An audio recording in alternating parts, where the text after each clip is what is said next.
Assalamualaikum warahmatullahi wabarakatuh.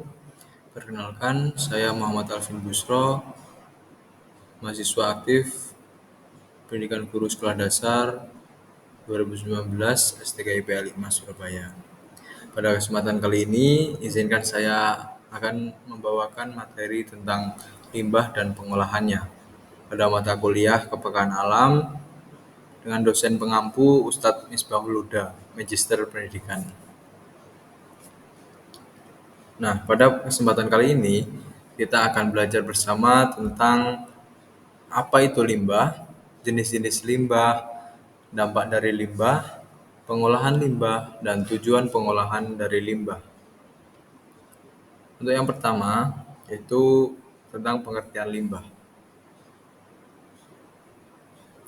Nah, limbah itu bisa dikatakan atau bisa disimpulkan yaitu buangan yang dihasilkan dari suatu proses produksi baik industri maupun domestik dalam kurung rumah tangga, di mana masyarakat itu bermukim, di sanalah berbagai jenis limbah akan dihasilkan.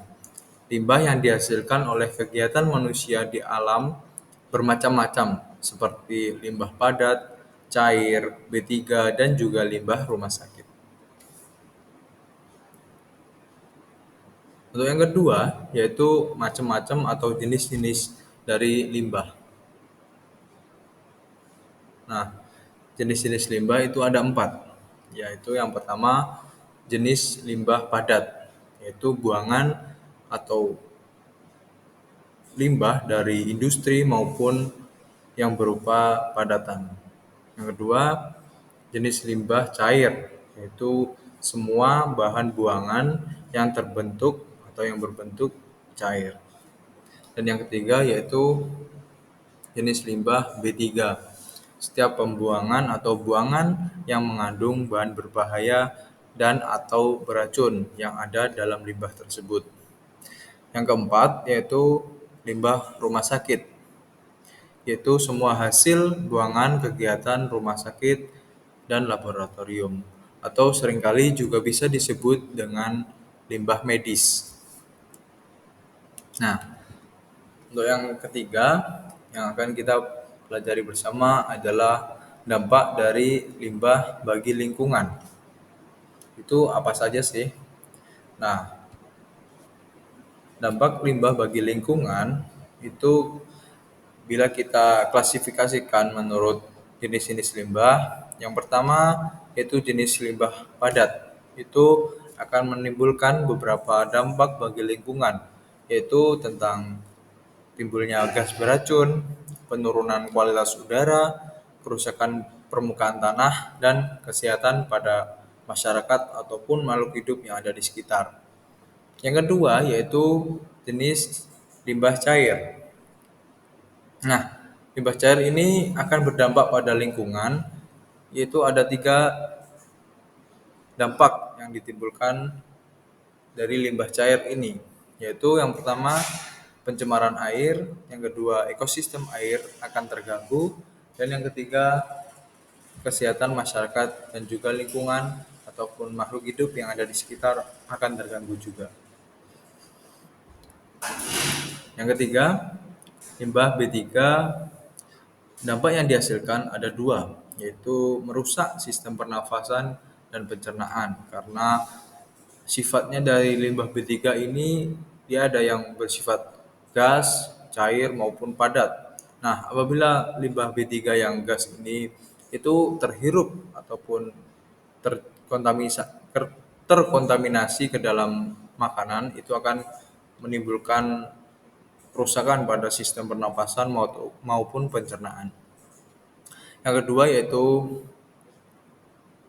makanan yang sudah terkontaminasi akan menimbulkan kerusakan pada hati. Yang keempat yaitu limbah medis atau limbah rumah sakit itu akan berdampak seperti apakah ke lingkungan. Itu ada 4. Yang pertama yaitu timbulnya gas beracun. Yang kedua penurunan kualitas udara. Yang ketiga kerusakan permukaan tanah. Dan yang terakhir yaitu kesehatan dari masyarakat maupun makhluk hidup yang ada di sekitarnya. Yang keempat, bagaimana sih cara pengolahan limbah sesuai jenisnya itu dan tidak menimbulkan dampak bagi lingkungan yang amat besar? Itu seperti apa? Nah, pada limbah padat ini itu pengolahannya itu ada 4 cara atau 4 langkah-langkah yang bisa kita terapkan. Yaitu yang pertama, penimbunan terbuka, yaitu di mana limbah padat tersebut itu dikumpulkan secara bebas di sebuah lahan ataupun tempat. Dan yang kedua yaitu sanitary landfill, di mana penimbunan ini itu ditempatkan pada sebuah lahan ataupun tempat yang kemudian sebelum limbah itu ditaruh atau diletakkan di lahan tersebut, itu lahan tersebut dilapisi terlebih dahulu menggunakan plastik maupun lempung, sehingga zat yang tercampur dari limbah-limbah yang telah terkumpul tadi itu tidak akan merusak susunan tanah yang sudah ada. Yang ketiga yaitu insinerasi, yaitu pembakaran sampah menggunakan sebuah alat di mana alat itu mengumpulkan berbagai macam limbah padat, kemudian dibakar dengan suhu yang tinggi, kemudian diambil juga suhu atau panas yang dihasilkan dari pembakaran sampah itu untuk pembangkit listrik dan pemanas ruangan. Tentunya dengan langkah insinerasi ini juga memiliki dampak negatif maupun positif. Yang negatifnya itu akan menimbulkan masalah baru, yaitu tentang polusi asap atau polusi udara. Yang keempat yaitu daur ulang, di mana proses untuk menjadikan suatu bahan bekas menjadi bahan baru dengan tujuan untuk mencegah adanya sampah itu sebenarnya. Jadinya untuk daur ulang ini meminimalisir dari sampah yang sudah tidak berlaku atau sudah tidak digunakan menjadi bisa digunakan kembali. Nah, ini ada 4 langkah, yaitu sering disebut 4R, yaitu replace, usaha untuk mengurangi pencemaran dengan menggunakan barang-barang yang ramah lingkungan. Yang kedua, reduce, yaitu usaha untuk mengurangi pencemaran dengan menggunakan barang-barang yang ramah lingkungan juga. Yang ketiga yaitu recycle, yaitu usaha untuk mengurangi pencemaran lingkungan dengan cara mendaur ulang sampah melalui penanganan dan teknologi khusus. Dan yang keempat yaitu reuse, usaha untuk mengurangi pencemaran lingkungan dengan cara menggunakan dan memanfaat kembali barang-barang yang seharusnya sudah dibuang. Nah, setelah memahami pengolahan limbah padat, kita akan belajar tentang penanganan atau pengolahan limbah cair. Nah, ini ada 2 metode, yaitu dengan metode primer dan sekunder. Biasanya untuk metode yang primer ini itu digunakan untuk industri-industri kecil, di mana dengan langkah primer saja itu sudah dapat menyaring ataupun memperbaiki kualitas dari limbah cair tersebut dan bisa dibuang dengan aman ke sungai ataupun danau. Nah, untuk yang limbah primer, untuk yang metode primer ini itu ada 4 cara, yaitu yang pertama penyaringan atau jeruji saring, yang kedua pengolahan awal atau memperlambat aliran, yang ketiga yaitu pengendapan dengan cara didiamkan beberapa waktu dalam sebuah tempat, yang keempat yaitu pengapungan atau gelembung udara yang dimanfaatkan untuk mengolah dari limbah cair itu. Nah, sedangkan untuk yang metode sekunder ini itu disebut juga metode selanjutnya atau secondary atau metode yang kedua setelah dengan metode yang primer itu tidak menghasilkan sebuah solusi, dilanjutkan ke yang sekunder. Ini biasanya dilakukan di industri-industri yang sudah besar, yaitu dengan cara penyaringan dengan tetesan yang pertama, yang kedua metode lumpur aktif, dan yang ketiga yaitu menggunakan kolam perlakuan. Nah, untuk yang pengolahan limbah selanjutnya yaitu limbah B3. Itu bisa dilakukan dengan cara kimia maupun fisika. Dengan cara-cara seperti berikut. Untuk yang kimia itu ada 8 cara, yaitu menggunakan reduksi oksidasi, yang kedua elektrolitisasi, yang ketiga netralisasi, yang keempat presipitasi atau pengendapan, yang kelima solidifikasi atau stabilisasi, yang keenam absorpsi, yang ketujuh penukaran ion, dan yang terakhir adalah pirolisa. Nah, untuk yang mengolah limbah B3 yang secara fisik itu biasanya menggunakan pembersihan gas. Itu yang pertama. Yang kedua yaitu pemisahan cairan dengan padatan. Yang ketiga yaitu menggunakan flockulasi, flotasi, sedimentasi, dan thickening. Dan yang keempat menggunakan penyisian komponen-komponen yang spesifik.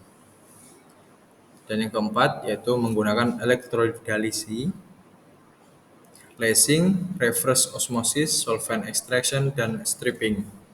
Nah, itu biasanya yang digunakan dalam limbah B3. Untuk metode yang digunakan cenderung ke secara kimia, itu untuk yang limbah secara cair. Untuk yang padat, itu bisa menggunakan yang fisik. Nah, untuk yang pengolahan limbah rumah sakit itu ada 3 cara, yaitu yang pertama pengolahan limbah padat rumah sakit dengan cara yang dimusnahkan dalam suatu tabung dengan cara menampung terlebih dahulu. Yang kedua yaitu menggunakan pengolahan limbah benda tajam di mana itu dibakar juga menggunakan insinerator. Dan yang ketiga yaitu menggunakan pengolahan limbah cair rumah sakit. Itu menggunakan cara dengan memanfaatkan gas ozon yang kemudian dikoagulasi dan menghasilkan filter karbon di dalamnya. Sehingga hasil dari limbah cair rumah sakit itu dapat dibuang atau disalurkan ke sungai ataupun danau dengan aman. Nah, tujuan yang bagaimana sih yang dapat didapatkan dari pengolahan limbah itu sendiri? Nah, tujuan dari pengolahan limbah tersebut itu sebagai masyarakat itu nantinya akan dapat memilih dan memilah mana limbah yang masih dapat digunakan kembali agar dapat berdaya guna dan memiliki nilai ekonomis. Dan juga membuka wawasan masyarakat secara luas mengenai pentingnya mengelola dan perhatian dengan adanya limbah yang ada di sekitar. Mungkin itu yang dapat saya sampaikan. Apabila ada salah kata, saya mohon maaf. Apabila ada kelebihan, itu hanyalah dari Allah datangnya. Terima kasih. Wassalamualaikum warahmatullahi wabarakatuh.